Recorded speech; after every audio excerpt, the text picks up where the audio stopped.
2014 में और 2019 में आपने एक सरकार फॉर्म की तो मोदी में रिफॉर्म करने की हिम्मत आई। आपने ऐसी सरकार फॉर्म की कि मोदी को रिफॉर्म की हिम्मत आई। और जब मोदी ने एक के बाद एक रिफॉर्म किए तो मेरे ब्यूरोक्रेसी के लोग, मेरे लाखों हाथ पैर जो हिंदुस्तान के कोने कोने में सरकार के हिस्से के रूप में काम कर रहे हैं, उन्होंने ब्यूरोक्रेसी ने ट्रांसफॉर्म करने के लिए परफॉर्म करने की जिम्मेवारी बखूबी निभाई और उन्होंने परफॉर्म करके दिखाया और जनता जनार्दन जुड़ गई तो वो ट्रांसफॉर्म होता भी नजर आ रहा है। और इसलिए रिफॉर्म, परफॉर्म, ट्रांसफॉर्म ये कालखंड अब भारत के भविष्य को गढ़ रहा है और हमारी सोच देश की उस ताकतों को बढ़ावा देने पर है जो आने वाले 1000 साल की नींव को मजबूत करने वाले। दुनिया को युवा शक्ति की जरूरत है, युवा स्किल की जरूरत है। हमने अलग स्किल मिनिस्ट्री बनाई, वो भारत की आवश्यकताओं को तो पूरी करेगी, वो दुनिया की आवश्यकताओं को पूरी करने का भी सामर्थ्य रखेगी। हमने जल शक्ति मंत्रालय बनाया। मंत्रालय की बनाने की रचना को भी अगर कोई एनालिसिस करेगा ना तो इस सरकार के मन मस्तिष्क को बड़े अच्छे ढंग से आप समझ पाएंगे। हमने जल शक्ति मंत्रालय बनाया। ये जल शक्ति मंत्रालय हमारे देश के एक एक देशवासियों को पीने का शुद्ध पानी पहुंचे, पर्यावरण की रक्षा के लिए पानी के प्रति संवेदनशील व्यवस्थाएं विकसित हो, उस पर हम बल रहे हैं। हमारे देश में कोरोना के बाद दुनिया देख रही है होलिस्टिक हेल्थ केयर, ये समय की मांग है। हमने अलग आयुष मंत्रालय बनाया और योग और आयुष आज दुनिया में अपना परचम लहरा रहे हैं। हमने दुनिया को हमारे कमिटमेंट के कारण विश्व का हमारे प्रति ध्यान गया है। अगर हम ही हमारे इस सामर्थ्य को नकार देंगे तो फिर दुनिया कैसे स्वीकार करेगी। लेकिन जब मंत्रालय बना तो दुनिया को भी उसका मूल्य समझ में आया। मत्स्य पालन, हमारा इतना बड़ा समुद्री तट, हमारे कोटि कोटि मछुआरे भाई बहन, उनका कल्याण भी हमारे दिलों में है।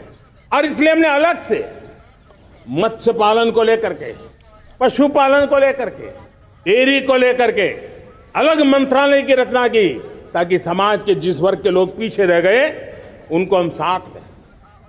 देश में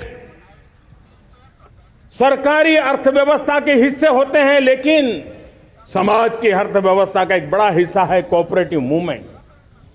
उसको बल देने के लिए, उसको आधुनिकता लाने के लिए और देश के कोने कोने में लोकतंत्र की एक सबसे बड़ी इकाई को मजबूत करने के लिए हमने अलग कोऑपरेटिव मंत्रालय बनाया और वो हमारी सहकारी संस्थाएं उसका जाल बिछा रहा है ताकि गरीब से गरीब की वहां सुनवाई हो, उसकी आवश्यकताओं की पूर्ति हो और वो भी राष्ट्र के विकास की योगदान में एक छोटी इकाई का हिस्सा बनकर के उसमें वो योगदान दे रखें। हमने सहकार से समृद्धि का रास्ता अपनाया है। मेरे प्यारे परिवारजनों, जब हम लोग 14 में आए थे तो हम वैश्विक अर्थव्यवस्था में 10वें नंबर पर थे और आज 140 करोड़ देशवासियों का पुरुषार्थ रंग लाया है कि हम विश्व की अर्थव्यवस्था में 5वें नंबर पर पहुंच चुके हैं। और ये ऐसे ही नहीं हुआ है। जो एक भ्रष्टाचार का राक्षस देश को दबोचे हुए थे, लाखों करोड़ के घोटाले अर्थव्यवस्था को डामाडोल कर रहे थे, गवर्नेंस फ्रेजाइल फाइल में देश की पहचान होने लगी थी, लीकेजेस को हमने बंद किया, मजबूत अर्थव्यवस्था बनाई। हमने गरीब कल्याण के लिए ज्यादा से ज्यादा धन खर्चने का प्रयास किया।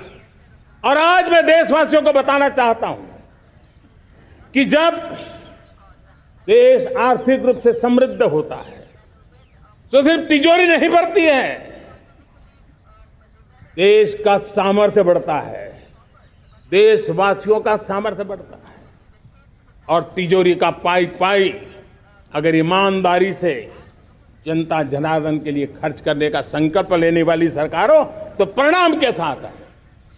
मैं 10 साल का हिसाब तिरंगे की साक्षी में लाल किले की प्राचीर से मेरे देशवासियों को दे रहा हूं। आंकड़े देख करके आपको लगेगा इतना बड़ा बदलाव, इतना बड़ा सामर्थ्य। 10 साल पहले राज्यों को 30 लाख करोड़ रुपए भारत सरकार की तरफ से जाते थे। पिछले 9 साल में यह आंकड़ा 100 लाख करोड़ पर पहुंचा है।